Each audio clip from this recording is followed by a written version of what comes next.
역사적으로 과거 서구의 중심, 서구 문명의 중심은 지중해였습니다.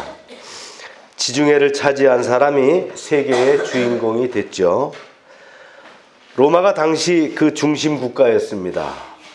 그러다가 이제 대서양 시대가 열리게 됩니다. 지중해는 관심 밖으로 밀려났고 대서양 연안의 나라들이 발전해서 20세기가 열리면서 미국이 전 세계의 경찰 국가, 전 세계의 팍스 아메리카나를 외치는 그런 나라가 됐습니다. 그러나 이제 미국이 금융위기를 맞으면서 다시 전 세계의 중심이 중국으로 가는 듯 했죠. 물론 중국에 많은 인구가 있기 때문에 그들이 나타내는 생산력은 대단합니다. 또 스스로 이제 소비할 정도로 경제력이 커졌고 이에 이제 미국과 중국이 무역 전쟁을 벌이는 가운데 서로 견제하고 있는 그런 상황입니다. 믿음의 세계도 마찬가지입니다. 가나안 땅에 흉년이 들면서 이제 야곱은 전 가족을 이끌어서 애굽으로 내려갑니다. 이것은 그동안 아브라함 시대부터 가나안 땅에 부어졌던 하나님의 말씀의 은총의 무대가 이제 새로운 곳으로 옮겨지는 것을 의미합니다.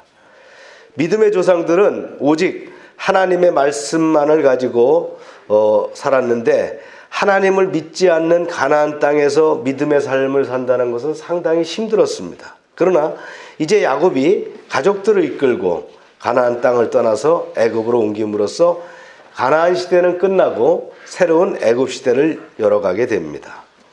야곱은 요셉과 바로의 왕을 초청을 받고 애굽으로 이사를 가면서 가나안 땅의 경계인 브엘세바에 이르러서 하나님께 희생제사를 드립니다.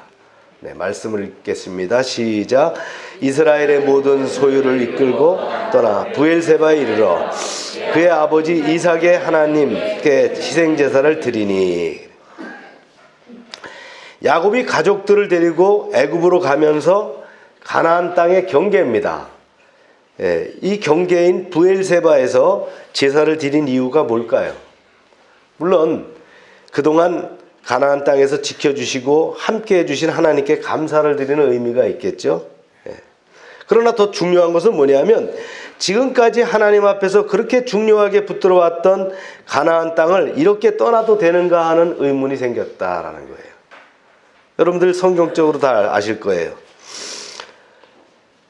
이제 여기서 보면 야곱의 신앙이 많이 달라졌다는 걸 알 수 있죠. 젊을 때는 야곱은 먹고 살기 위해서라면 얼마든지 가나안 땅을 떠날 수 있었던 사람입니다. 그러나 이제는 이제 떠난다는 것이 이제 하나님께 물어야 되는 그런 신앙을 갖게 되었다라는 거예요.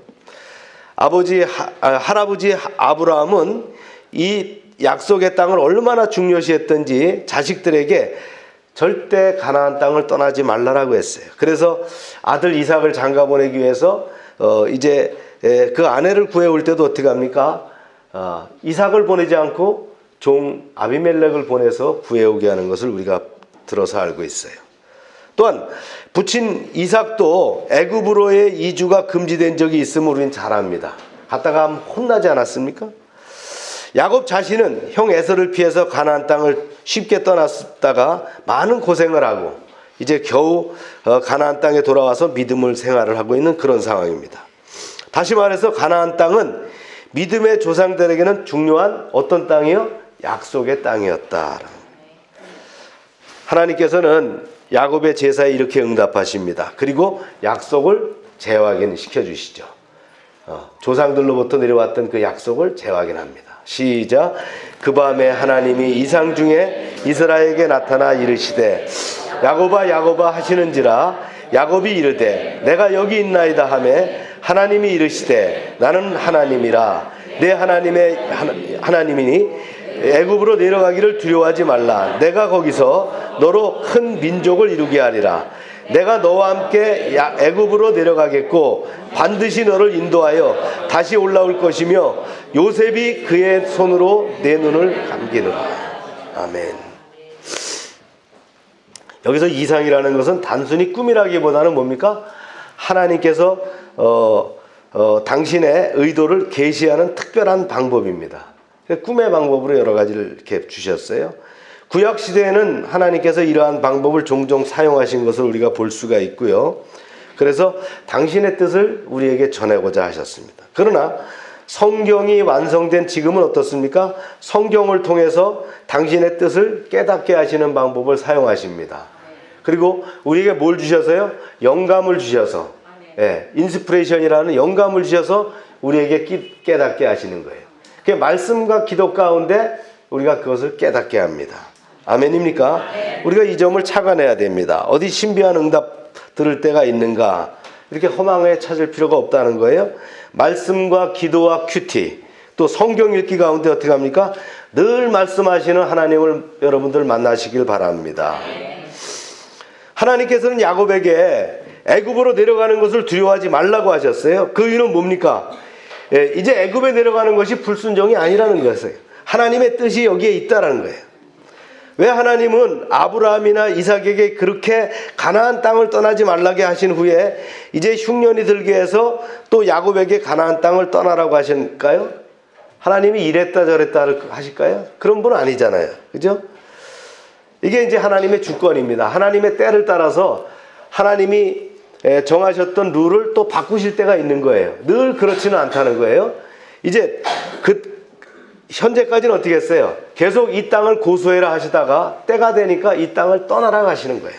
떠나는 사람들은 어떻겠어요? 굉장히 두렵겠죠. 미지의 세계를 나간다는 것이 얼마나 두렵겠어요?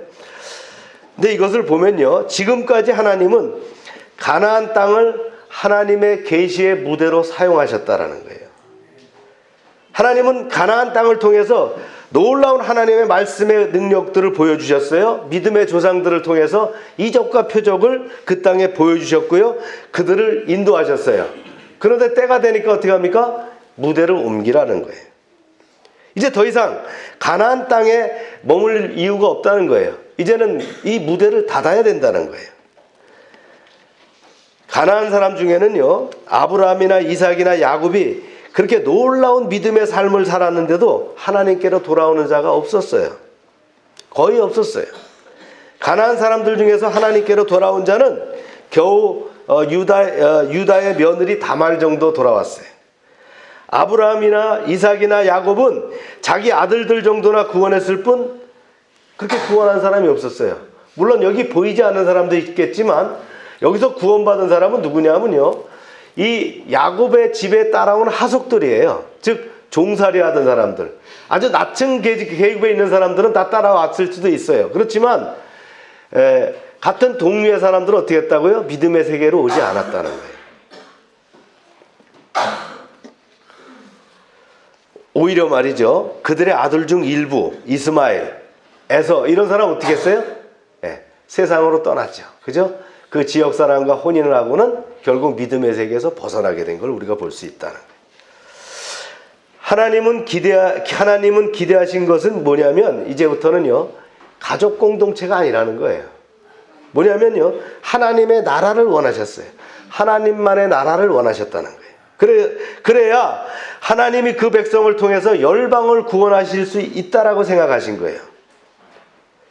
이제 이 가나안에서는요, 더 이상 야곱의 가족을 확장시킬 수도 없을 뿐만 아니라 그들을 복음의 근원으로 만들 수 있는 상황이 아니라는 거예요. 그래서 하나님의 판단에 어떻게 했어요? 요셉을 먼저 보내야 되겠다. 그래서 요셉을 이미 보내셔서 그곳에서 자리 잡게 하시고 모든 여건을 만들고 난 다음에 야곱과 가족들을 이주시키게 하는 것이 현 상황이라는 걸 여러분 이해하셔야 됩니다. 우리나라에 처음으로 복음이 전해졌을 때 우리나라에도 폭발적으로 하나님의 말씀이 받아들여졌어요. 19세기까지는 은둔의 나라였습니다. 복음이 알려지지 않았어요. 세계적으로 몰랐어요. 근데 20세기 오면서 어떻게 됩니까? 복음이 들어오면서 세계에서 가장 큰 교회가 우리나라에 세워지고 가장 그 인구 밀도가, 교회 밀도가 많은 그런 나라로 변화됐어요. 그러면서 어떻게 했습니까? 놀랍게 말이죠, 우리가 선진국으로 대열에 들어가는 그런 반열에 되게 됐다는 거예요. 많은 그 미래학자들이 얘기합니다. 지정학적으로 가장 어려운 상황과 여건에 있지만 우리 한국이 정신만 똑바로 차린다면 팍스 코리아나를 외칠 수 있는 그런 나라가 될 거라고 얘기합니다. 이게 주변국 이론이거든요. 많은 사람들이 주장하고 있어요. 근데 중요한 건 뭐예요? 하나님의 뜻을 모르고 한국교회가 교만해지면, 하나님의 말씀을 멀리하고 세속화된다면 하나님은 그 촛대를 다른 데로 옮길 수 있다는 거예요. 그러면 우리나라는 별 볼 일 없는 나라로 전락하고 말아요. 야곱과 그 아들들이 애굽으로 이민함으로써 이제 가나안 땅은 어떻게 됩니까? 암흑기가 되는 거예요. 빛이 없는 거예요. 복음의 사람들이 떠나버리면 그 땅은 암흑의 땅이 되는 거예요. 물론 그 사람들은 잘 먹고 잘 산다고 하겠지만 때가 되면 어떻게 합니까? 이제 출애굽에서 돌아온 사람들이 하나님의 명령을 받고 어떻게 합니까? 가나안 족속을 어떻게 하라고요? 멸족시키라고 하잖아요. 이제는 이 야곱의 가족이 떠난 가나안은 멸망을 위해서 예비된 땅으로 전락하고 만다라는 거예요. 사도행전이나 요한계시록을 보면 소아시아, 지금 전쟁하고 있는 그 터키에는 우리나라와 같이 도시마다 교회가 있었어요. 예수 믿는 사람들이 많았어요. 그러나 지금 그곳에는 어떻게 합니까? 교회의 유적만 남아있다. 사도 바울이나 요한이 목회할 때 에베소는 터키의 지역에서 큰 부흥이 일어나던 그런 기독교 도시였어요. 그러나 지금은 어떻게 됩니까? 촛대로 옮기셨어요. 폐허가 된 그 자리를 우리가 가보게 되는 거예요. 그래서 에베소는 어떻게 합니까? 역사 속에서 이름만 남아있는 형편없는 작은 도시로 전락해버리고 말았다는. 골로새나 라우디게아 이런 것도 마찬가지입니다. 지진으로 폐해만 남았어요. 폐허마가 됐어요. 그 이유는 뭡니까? 말씀의 무대가 다른 곳으로 옮겨졌기 때문이라는 거예요. 우리가 하나님의 말씀의 주도권을 잃어버리면 역사의 무대는 다른 곳으로 옮겨집니다. 그러므로 우리는 끝까지 하나님의 말씀을 붙들고 꺼져가는 부흥의 불길이 더 뜨겁게 타오르도록 해야 될 줄로 믿습니다. 그러면 우리를 통해서 새로운 축복의 시대가 열릴 것을 확신합니다. 이제 애굽으로 이스라엘 자손들, 야곱의 자손들이 내려가죠. 말씀이 좀 긴데요. 한번 읽어보세요. 시작.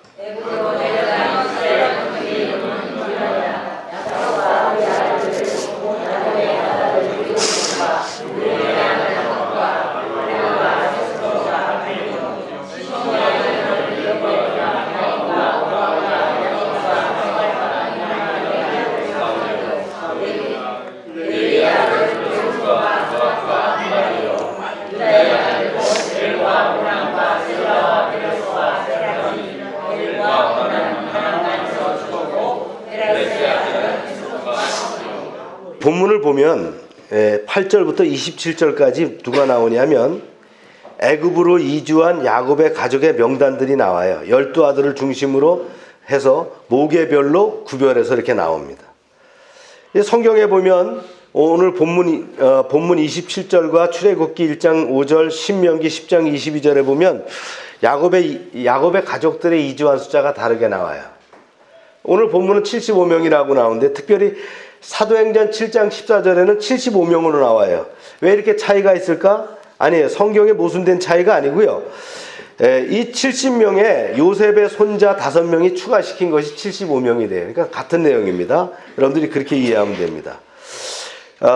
이스라엘 12지파 그 연합 공동체를 형성하는 그런 대전제하에 이스라엘의 각 지파를 창설하는 자와 독립적으로 부족을 형성하는 그 족장들의 명단이 여기에 다 적혀 있는 거예요. 물론 야곱의 그 자부들과 종들까지 포함한다면 훨씬 숫자는 많을 거예요. 근데 성경은 중심적인 내용만 기록하는 거잖아요. 그래 70명이 이동했다. 또 사도행전은 75명이 이동했다. 같은 말이다. 그런 얘기입니다. 이제 애굽으로 내려간 야곱의 가족 아들들의 이름을 보면 몇 가지 사실을 우리가 확인하는데요. 10절에 보면은 시므온의 아들 중에 가나안 여인의 소생 사울이라는 이름이 나와요. 이것을 보면 야곱의 아들들은 거의 대부분 가나안 여인과 결혼하지 않았다는 거예요. 잘 말씀대로 살았다는 거예요. 그리고 12절에 보면 유다의 아들들을 설명하면서 다말이 낳은 쌍둥이 아들 중에서 큰아들 베레스의 아들 둘이 나와요. 이제 베레스가 애굽으로 내려갈 때는 분명히 나이가 어렸을 건데, 이 베레스의 아들 둘이 나온 것은 뭐냐면 이 헤스론과 하몰이라는 이름들이거든요. 이 나온 것을 보면 훗날에까지 이야기가 겹쳤다는 거예요. 그러니까 정확하게 70명 딱 잘라서 내려간 게 아니라 그런 얘기예요. 성경은 어떻게 됐어요? 후대에 쓰여졌으니까 어떻게 됐습니까? 그 이야기를 두리뭉실하게 모아졌지만 그 틀은 맞게 쓰여졌다는 거예요. 21절에 보면 막내 아들의 그 베냐민이 나오는데, 베냐민의 아들의 10명의 이름이 나옵니다. 물론 그때 베냐민이 10명의 아들을 낳겠어요? 아니에요.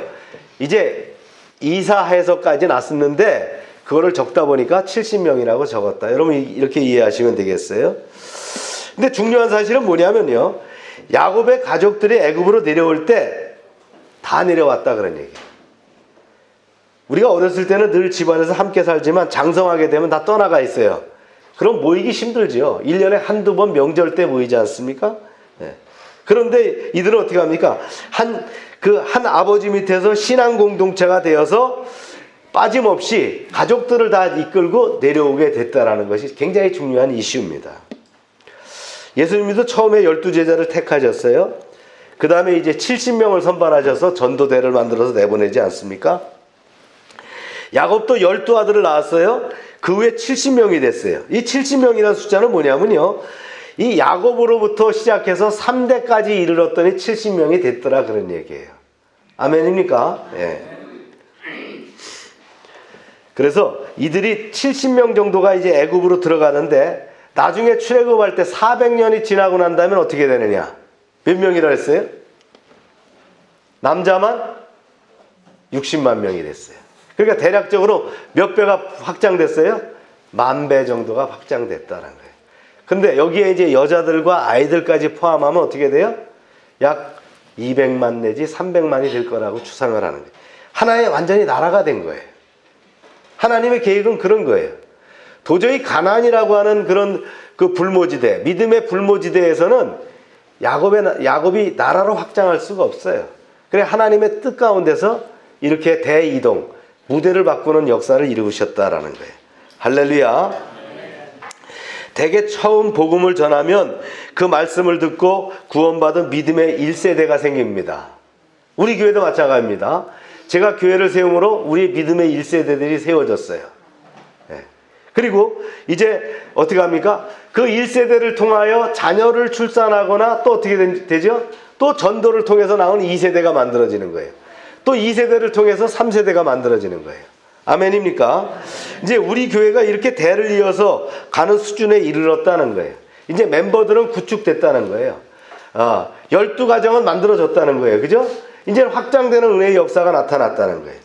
이렇게 복음의 확장성이 우리 교회의 사역과 아울러 나타난다면 하나님이 기뻐하시는 믿음의 명문교회가 될 수 있다라고 믿습니다. 네. 우리가 이 시대의 복음이 굉장히 어려운 시대를 맞고 있습니다. 우리 기독교 복음이 들어온 지 약 130년 됐을 때에 이제 지금 현재 상황이 교회 쇠퇴기를 맞고 있지 않습니까? 그러나 중요한 건 뭐예요? 믿음의 가정들이 세워지면, 믿음의 1세대가 세워지면 2세대, 3세대로 확장해 나간다는 거예요. 할렐루야. 여러분 세상 바라보지 말고 믿음 안에서 승리하는, 그래서 확장하는 여러분의 가정, 사업장 만드시길 축원합니다. 드디어 이제 요셉과 이제 야곱이 상봉하는 장면입니다. 시작. 야곱이 유다를 요셉에게 미리 보내어 자기를 고센으로 인도하게 하고 다 고센 땅에 이르니 요셉이 그 수레를 갖고 그 아버지 이스라엘을 맞으며 그에게 보이고 그의 목을 어긋맞춰 안고 오랫동안 울매 이스라엘이 요셉에게 이르되 내가 지금까지 살아있고 내가 내 얼굴을 보았으니 지금 죽어도 족하도다. 유다를 요셉에게 미리 보내서 자기를 고센으로 인도하게 하고 이렇게 나오죠. 유다를 가족의 대표자로 삼았다. 대표자로 인정받았다 이런 뜻이에요. 유다가 2차 곡물을 구입하러 갔을 때에 아버지 야곱을 설득하죠. 그래서 베냐민을 동행시킴으로써 애굽으로의 이주를 가져오는 중간 역할을 담당합니다. 특히 이제 선발대를 어떻게 합니까? 이번에는 요셉에게 먼저 가서 이제 야곱의 가족들이 고센으로 정착할 수 있도록 안내하는 역할을 맡았다. 이것은 뭐예요? 야곱이 그만큼 누구를? 유다를 신뢰하게 되었다라는 거예요. 드디어 이제 야곱은 요셉의 형들에게 심부름을 떠나고 보낸 후 22년 만에 애굽 땅으로 극적인 상봉을 하게 됩니다. 이게 단순한 그냥 상봉이 아니에요. 이 야곱의 12지파, 12가정은 뭡니까? 구약의 교회입니다. 그런데 이 중에서 요셉이 하나가 떨어져 나가 있잖아요. 마치 이지러진 달과 같은 차지하는 그런 상황 속에서 있다가 어떻게 됐어요? 이제 하나님의 은총 가운데서 그들이 모여서 하나가 되게 되었다는 거예요. 할렐루야. 예. 아무리 그 11형제가 부를 누려도 소용이 없어요. 요셉이 빠져 있으면 안 돼. 요셉이 채워졌을 때 어떻게 합니까? 놀라운 승수 효과가 나타나는 거예요. 할렐루야. 네.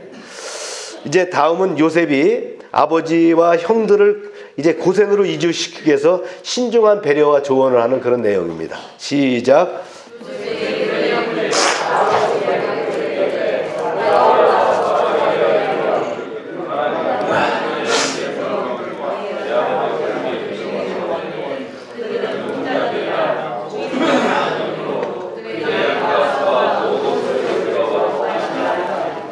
네, 계속해서 읽겠어요. 시작. 바로가 당신을 불러서 너희의 직업이 무엇이냐 묻거든 당신들은 이르기를 주의 종들은 어렸을 때부터 지금까지 목축을 하는 자들이온데 우리와 우리 선조가 다 그러하니이다 하소서. 애굽 사람은 다 목축을 가증히 여기나니 당신들이 고센 땅에 살게 되리이다.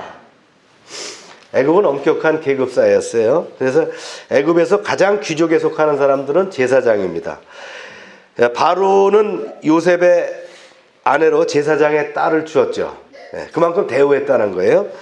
제사장의 다음 계급은 뭐냐면 관료이고 군인들입니다. 그 아래가 농민이고 상인이에요. 그리고 애굽에서 가장 그 낮은 계급이 누구냐면 목축하는 사람들이었어요.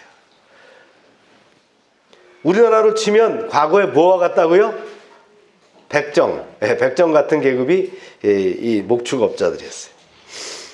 우리는 요셉의 의도를 이해할 수 없는 부분이 있는데요. 야곱의 형제들이 목축업자인 것은 사실이지만 농사를 전혀 짓지 않은 것도 아니에요. 농사도 졌단 말이에요. 그런데 요셉은 기왕이면 애굽의 바로나 신하들에게 자기 가족들을 멋있게 소개할 수 있을 터인데 그 천한 계급의 출신이라는 것을 알면서도 요셉이 그것을 그대로 왜 얘기했을까 하는 거예요. 그리고 이런 상황이 되면 어떻게 했어요? 다른 사람들이 요셉까지도 무시할 수 있잖아요. 또 요셉의 아내까지도 요셉과 잠자리를 안 할 수 있는 그런 상황이 될 수도 있다는 거예요. 그래서 상식적으로 형들에게 아마 이렇게 당부할 수 있을 거예요. 보통 사람 같으면 형, 우리가 말이지 목축했다는 말 하지 마. 우리가 농사를 졌다고 해. 그리고 우리 할아버지는 말이지 그 우물을 잘 파는 사람이었고 우리 할아버지 우리 그 할아버지는 말이지 또 아주 대농을 했던 사람이야. 이삭이 농사 져갖고 몇 배를 얻었다고요? 100배 수확을 얻었다 그러잖아요. 절대 우리 직업을 얘기하지 마. 이랬을 거예요. 그런데 어떻게 합니까? 굳이 자신들이 목축업자라고 말하는 거예요. 그러면서 고센 땅에 있어야 된다는 거예요. 그 이유가 무엇일까라는 거예요. 요셉은 자기 가족들이 말이죠. 애굽 땅에서 특히 이 람셋이라고 하는 그 애굽의 수도 또 거기에서 이 중심지에서 말이죠. 살기를 원치 않았다는 거예요. 왜 그랬을까요? 요셉은 자신이 반드시 가나안으로 돌아가야 된다는 것을 알았다는 거예요. 당시 요셉이라고 하는 것은 나는 새도 떨어뜨리는 거예요. 왕담의 2인자 아닙니까? 그 가족들이라는 건 얼마나 잘 살 수 있겠어요. 좋은 땅과 또 그 다음에 재산과 그 다음에 직분을 얻을 수 있는 그런 상황이었는데 굳이 변방 람셋에 머물겠다. 여기에는 뭐가 있다고요? 그런 마음이 있었어요.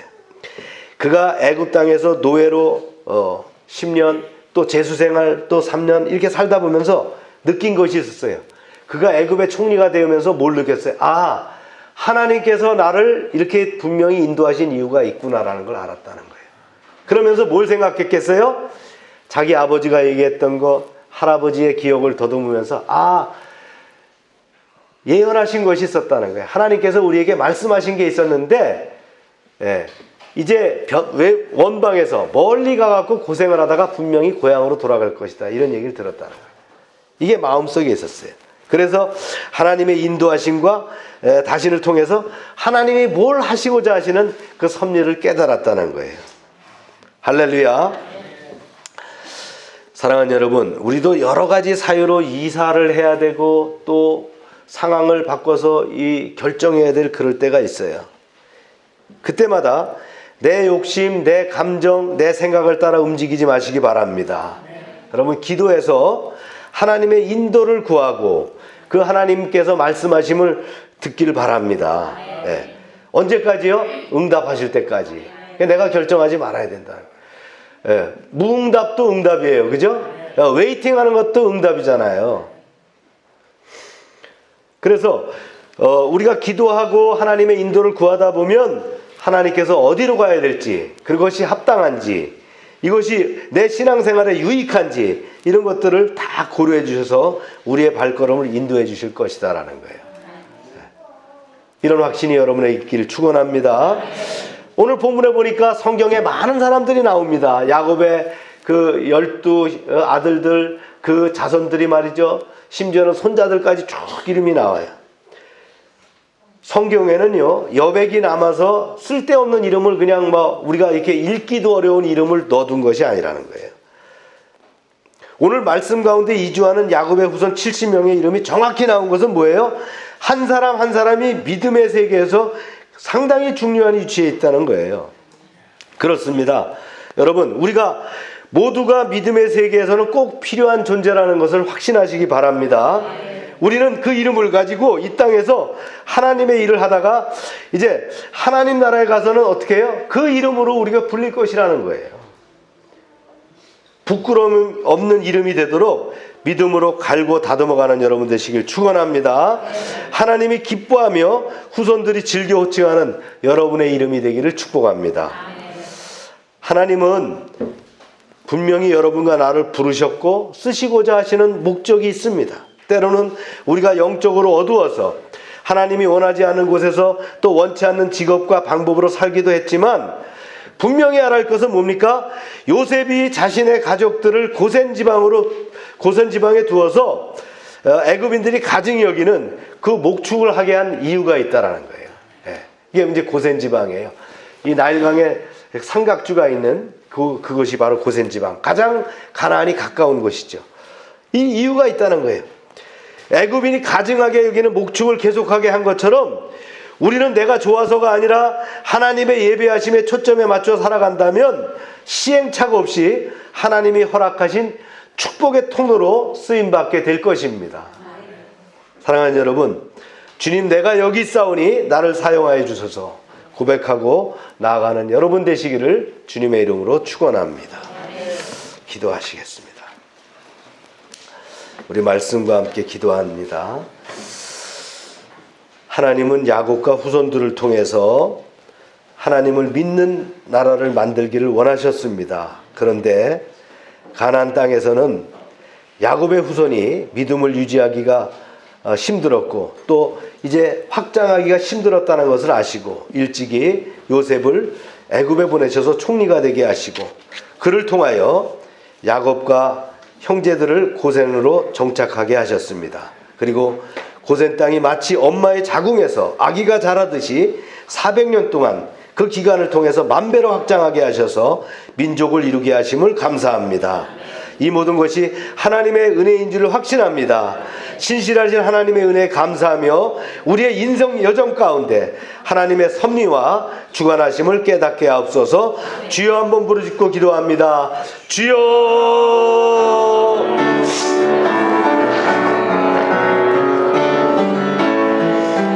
하나님, 불비하고 부족한 종을 여기까지 인도하여 주심을 감사합니다. 종을 부르셔서 이제 하나님의 귀한 교회를 이루게 하시고 하나님의 나라를 확장하는 데 쓰임받게 하심을 감사합니다. 주님, 지난 날을 돌아보면 힘들 때나 어려울 때나 또 어떤 상황 가운데서도 주님이 부족한 이 종을 견고하게 붙잡아 인도하심을 확신합니다. 또한 주님이 인도하시는 방향이 분명한 것을 아버지 하나님 압니다. 이제 주님, 이 종의 남은 여정 아버지 하나님 주님을 위해 쓰길 원합니다. 열방교회를 아버지 튼튼하게 세워가길 원합니다. 이 시대 아버지와 어둠이 짙어가는 이 시대를 깨우는 열방교회 되게 하여 주시옵소서. 이를 위하여 아버지 하나님 이 종이 온 몸과 마음과 정성을 다하여 쓰임받게 하여 주시고, 아버지 종과 함께하는 모든 지체들 아버지 그들과 함께 교회를 세우며 사역을 이뤄갈 수 있도록 축복하여 주시옵소서. 그래야 하나님의 놀라운 아버지 하나님 이제 부르심의 소명이 열방을 통하여 드러나게 하여 주시옵소서. 우리를 삶 가운데서 이주할 때를 따라서, 또한 또 중요한 결정할 때를 따라서 하나님이 인도하여 주심을 감사합니다. 이 땅에 믿음으로 살게 하신 분명한 이유가 있을 터인데, 이제 저희의 믿음의 이름을 남기게 하여 주시옵소서.